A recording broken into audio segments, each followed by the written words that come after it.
In last weeks of 2019, while the world was ready to welcome the year 2020, many local hospitals in Wuhan, China reported an unusual number of cases who had severe pneumonia without a clear cause, and they were not responding to any form of existing vaccine or medicines. Soon after, a seafood market in the Hunan region was linked to all these cases. This was a wholesale seafood market which had about 1,000 stalls selling fish, chickens, bats, snakes, rabbits, and many other wild animals. These cases showed a very high human-to-human transmission rate, which was further increasing as the days progressed. An initial hypothesis was formulated that this was a new type of coronavirus that evolved in the animals being sold in the seafood market of Wuhan. This resulted in a fear that it could be similar to the SARS epidemic of 2002, which infected 8,000 people and killed 774. But they were all wrong, because this was going to be something much worse.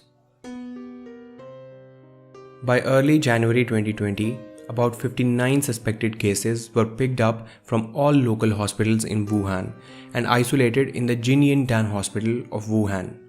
Out of these 59 suspected cases, 41 were confirmed with the 2019 novel coronavirus infection.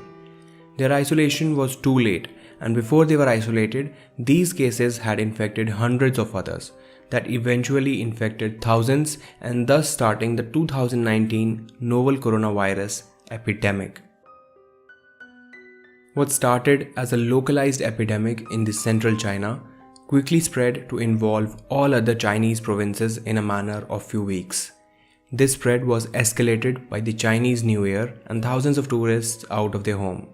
The situation became very tense when cases in other countries were also reported, which were transmitted by international travelers.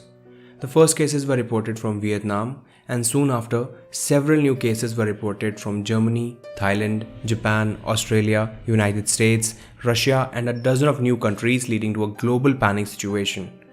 The epidemic costed its first death on January 9, 2020, but the death toll had just begun. As of making this video, the novel coronavirus epidemic has led to more than 95,000 confirmed cases, of which 8,000 are serious. More than 65 countries have been affected with major outbreaks in central China, South Korea, Italy, and Iran. More than 3,300 people have died due to this epidemic. You can imagine the gravity of the situation by looking at these facts. The WHO declared the epidemic as a global health emergency as of 30th January 2020. Delta Airlines, United Airlines, and American Airlines all have completely suspended their flights to China, while several other airline companies have severely reduced their number of daily flights. The US government has temporarily banned entry into the United States by any foreign national who has traveled to China in the past 14 days. China has placed its numerous cities in government lockdown that in effect has quarantined millions of people. The Chinese stock market is constantly crashing, and this has led to a global economic slowdown already. See, the word coronavirus is derived from the Latin word corona, meaning crown or halo, which refers to the characteristic appearance of this virus. The virus consists of a core of genetic material surrounded with an envelope of protein spikes. This gives it an appearance of a crown, and crown in Latin means corona, hence the name coronavirus. Coronaviruses are a group of viruses that cause disease in mammals and birds. These are RNA viruses with a genome of 26 to 32 kilobases. New coronaviruses have been detected every few years, with the first ones being discovered in the 1960s, which caused mild respiratory infections in chickens. Since then, a number of different coronaviruses have been discovered, mostly affecting birds, bats, and other small, warm-blooded animals.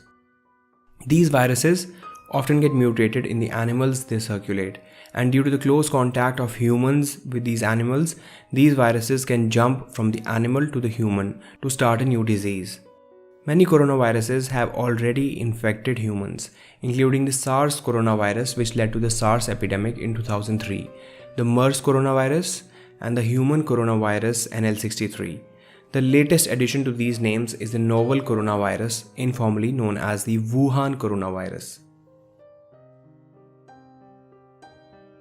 New viruses are detected all the time. It's known that coronavirus species circulate in a variety of animals. Sometimes these viruses can make a jump from animals to humans. This is known as a spillover and can be due to a number of reasons, like mutations in the virus itself or increased close contact between humans and animals, like we discussed. For example, MERS coronavirus is known to be transmitted from camels to humans, and SARS coronavirus from civet cats. The animal reservoir of 2019 novel coronavirus is not clear yet.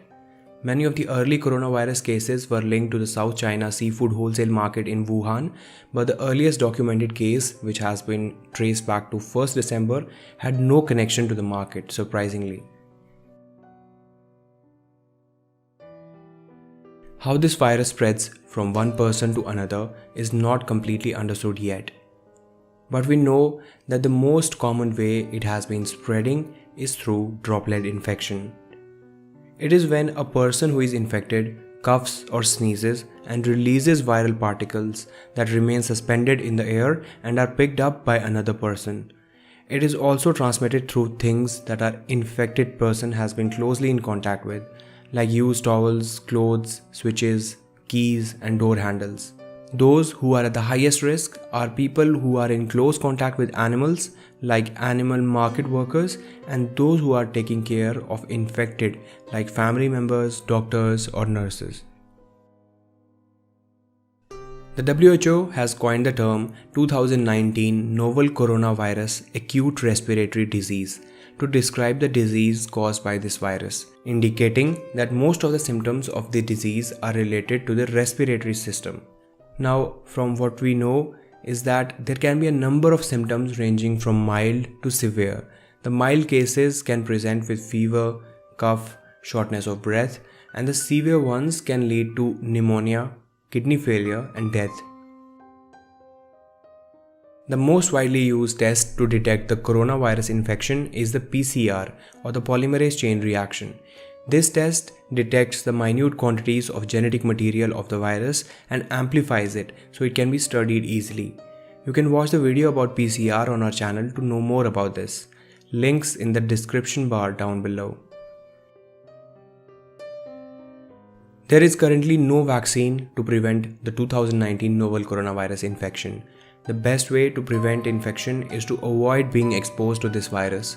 However, CDC always recommends everyday preventive actions to help prevent the spread of respiratory viruses, which includes steps like washing your hands with soap and water for at least 20 seconds, covering your mouth and nose while coughing or sneezing, using an alcohol-based sanitizer that contains 60% alcohol or more, and avoid touching your eyes, nose, and mouth with unwashed hands. Stay home when you are sick and avoid close contact with people who are sick. Clean and disinfect frequently touched objects and surfaces. The work to develop the vaccine for coronavirus is already underway. Scientists believe that research of MERS vaccine, which was also a coronavirus, will make this job easier. And hospitals are testing antiviral drugs to see if they have an impact. While the ratio of deaths to known cases appears low, the figures are unreliable. It is far too simplistic to divide the number of deaths by the number of cases to calculate the death rate to get a figure of around 2% at this stage of the outbreak. But it depends upon a range of factors like your age, sex, general health, and health system you are in. Thousands of patients are still being treated and we do not know if any of those cases will die, so the death rate could be higher. It is because of the size and density of the population and close contact with animals harboring viruses. The short answer to this question is absolutely yes. Many of those who contract coronavirus will experience only mild symptoms. These include fever, coughing, and respiratory problems. Most people are expected to make a full recovery, but can pose a particular risk for elderly people and those with pre-existing problems like diabetes or cancer. So I hope I am able to share some knowledge about the 2019 novel coronavirus pandemic with you through this short video.